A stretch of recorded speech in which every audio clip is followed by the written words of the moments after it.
April 2nd, 2025 will forever be remembered as the day American industry was reborn, the day America's destiny was reclaimed, and the day that we began to make America wealthy again.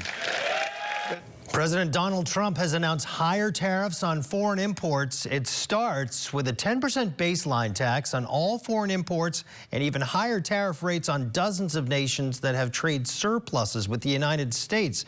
The president believes the move will revitalize manufacturing in the United States. So what does this mean for Americans, and how can folks be prepared for the possible rise in prices? 69 News reporter Paloma Freyunt joins us in the studio with the details. Paloma. Wendy and Rick, I spoke with a financial advisor who says, yes, the average American household could see a financial impact from this. However, it might be too early to tell to what extent. Here's what he had to say.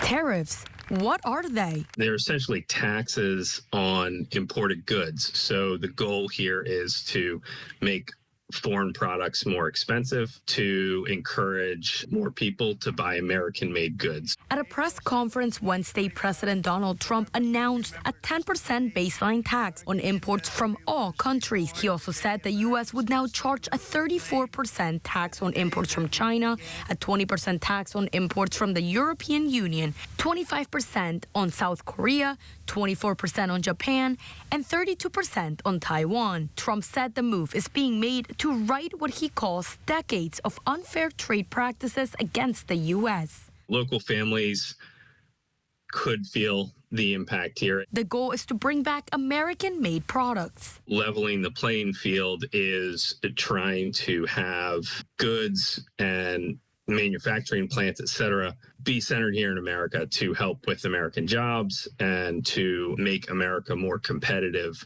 globally. The next step, Mike Dinan, a financial advisor from Savant Wealth Management, says is a response from other countries. Which could be taking away certain tariffs or certain percentages that they might have in place towards the United States.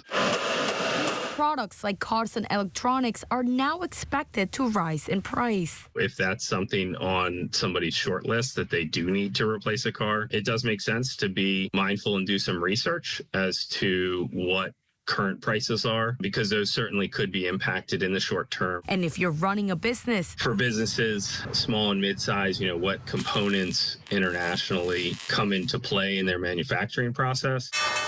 On Wall Street, what you have is instant reactions. So we were after hours trading when the tariffs were announced, and we saw a pretty sharp decline in the general stock market. But just hours following the announcement, Dinan says it's too early to tell. There could be short-term pain, but over the long term, there could be negotiations going on here. Trump's administration says last year the U.S. had a $1.2 trillion trade imbalance. In the Berg studio, Paloma Freyunt, 69 News. All right, Paloma, thank you.